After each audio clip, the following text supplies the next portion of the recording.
رحمۃ اللہ وبرکاتہ۔ امید ہے آپ خیریت سے ہوں گے۔ حضرت عائشہ رضی اللہ عنہا کا عظیم صدقہ۔ آج ہم حضرت عائشہ رضی اللہ عنہا کی ایسی ایمان افزائی زندگی کا واقعہ سنائیں گے جس سے سخاوت، قناعت اور اللہ پر کامل بھروسے کا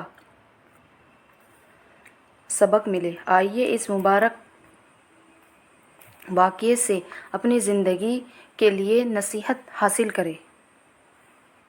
حضرت عائشہ رضی اللہ عنہا کا عظیم صدقہ۔ حضرت عائشہ رضی اللہ عنہا کی خدمت میں 1,00,000 سے زیادہ درہم بطور ہدیہ پیش کیے گئے تھے۔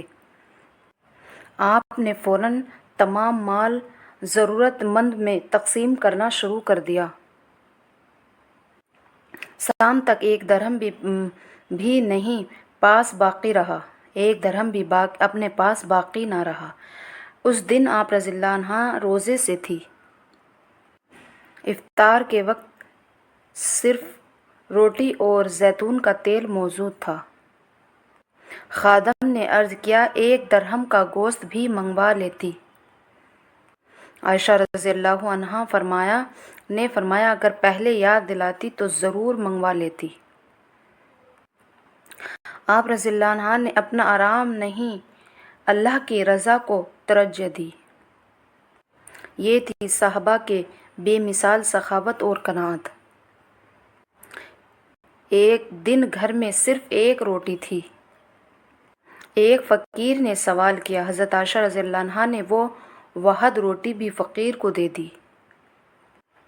آپ رضی اللہ عنہا نے اللہ پر کامل بھروسہ کیا۔ ایک مرتبہ آپ رضی اللہ عنہا نے ایک سانپ مار دیا۔ جب خواب میں تنبیہ ہوا تو آپ رضی اللہ عنہا گھبرا گئیں۔ احتیاط اور خوف خدا کی وجہ سے 12,000 درہم صدقہ کر دیے۔ حضرت عائشہ رضی اللہ عنہا ہر کام میں اللہ کی رضا چاہتی تھی۔ ان کی زندگی سادگی، ایثار اور تقوی کی بہترین مثال تھی۔ اللہ تعالی ہمیں بھی سخاوت، قناعت اور صدقہ کرنے کی توفیق عطا فرمائے۔ آمین یا رب العالمین۔ ویڈیو کو لائک کریں اور شیئر کریں، کمنٹ کریں۔ السلام علیکم رحمۃ اللہ وبرکاتہ۔